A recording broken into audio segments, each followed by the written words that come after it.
નમસ્તે મિત્રો, મારી યુટ્યુબ ચેનલ રંગીલા પાલની રસોઈમાં તમારું સ્વાગત છે। આજે આપણે બનાવીશું ખાટા ઢોકળા અને હાંડવો। જો તમને મારો વિડીયો પસંદ આવે તો લાઈક, શેર અને સબસ્ક્રાઈબ જરૂરથી કરજો। ઢોકળાના ખીરા માટે મેં અહીંયા 3 વાટકી ચોખા અને 1.5 વાટકી ચણાની દાળ ઘરઘંટીમાં દળાવીને રાખ્યું હતું અને 4 કલાક પહેલાં મેં અહીંયા પલાળીને રાખેલું છે। એમાં મેં 1 ગ્લાસ ખાટી છાશ અને બીજો જોઈતા પ્રમાણમાં પાણી ઉમેરીને ખીરું તૈયાર કર્યું છે। તો હવે આપણે ઢોકળા બનાવવાની શરૂઆત કરી લઈએ। તો એમાં હવે આપણે 1 મોટી કાપેલી ડુંગળી ઉમેરી દઈશું,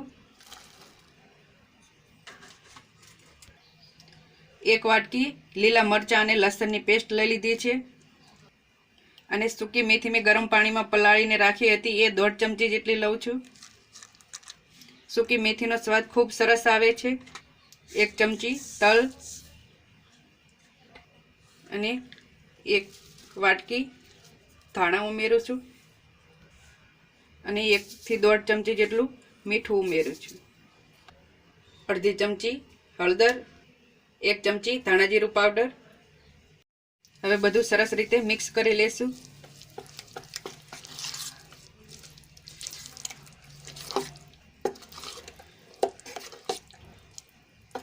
બધું મિક્સ થઈ ગયા પછી એમાં આપણે 1 ચમચી જેટલા સોડા ઉમેરીશું। સોડા ઉમેરીને આપણે એક બાજુ હલાવતા રહેશું જ્યાં સુધી સોડા મિક્સ ન થઈ જાય।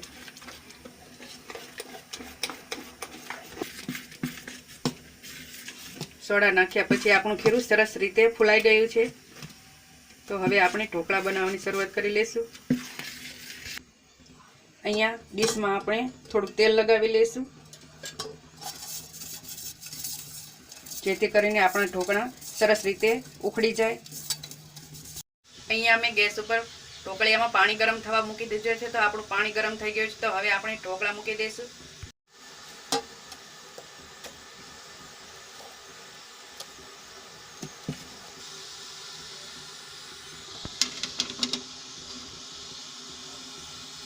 ઉપરથી આપણે લાલ મરચું પાવડર ભભરાવીશું। હવે ઢાંકીને આપણે 10 મિનિટ સુધી ચડવા દઈશું।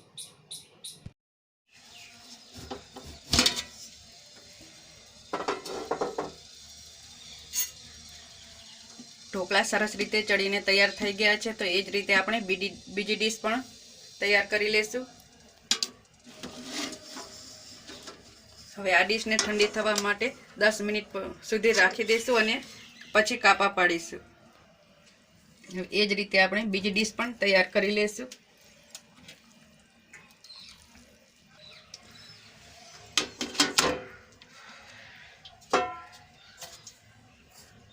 લાલ મરચું પાવડર ભભરાવી દઈશું, એને પણ આપણે 10 મિનિટ સુધી ચડવા દઈશું। તો આપણે બીજી ડીશ પણ બનીને તૈયાર છે। હવે આ ડીશમાં ઢોકળા ઠંડા થઈ ગયા છે। તો એના આપણે કાપા પાડી લઈશું।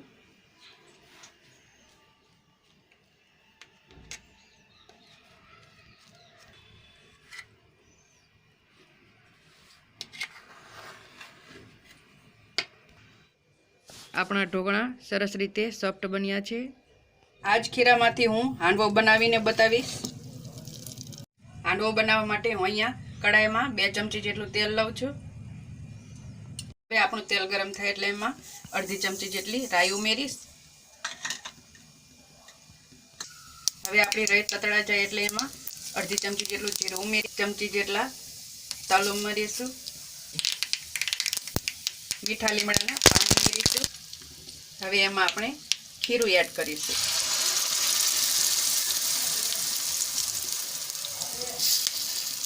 આપણે સરસ રીતે ફેલાવી દઈશું। ઉપરથી આપણે થોડા તલ ભભરાવી દઈશું। હવે એને ઢાંકીને આપણે થોડી વાર ચડવા દઈશું। હવે આપણે હાંડવાને બીજી સાઈડ ફેરવી લઈશું। હવે આપણે એને બીજી સાઈડ ઉઠલાવીને થોડુંક તેલ નાખીશું જેથી બીજી સાઈડ પણ સરસ રીતે ચડી જાય। હવે થોડી વાર ઢાંકીને બીજી સાઈડ પણ ચડવા દેશું. તો આપણો હાંડવો હવે ચડી ગયો છે. એને આપણે એક ડીશમાં કાઢી લઈશું. સરસ મજાનો હાંડવો તૈયાર છે. હવે હાંડવાને આપણે 2 ભાગમાં કટ કરી લઈશું. હવે આપણો સરસ મજાનો ક્રિસ્પી હાંડવો બનીને તૈયાર છે. સરસ મજાનો પોચો બની ગયો છે. તો આપણા સરસ મજાના ખાટા ઢોકળા અને ક્રિસ્પી હાંડવો સરસ રીતે બનીને તૈયાર છે. જો તમને મારો વિડીયો પસંદ આવ્યો હોય તો લાઈક કરજો, શેર કરજો, સબસ્ક્રાઈબ કરજો અને કમેન્ટમાં લખવાનું ભૂલતા નહીં.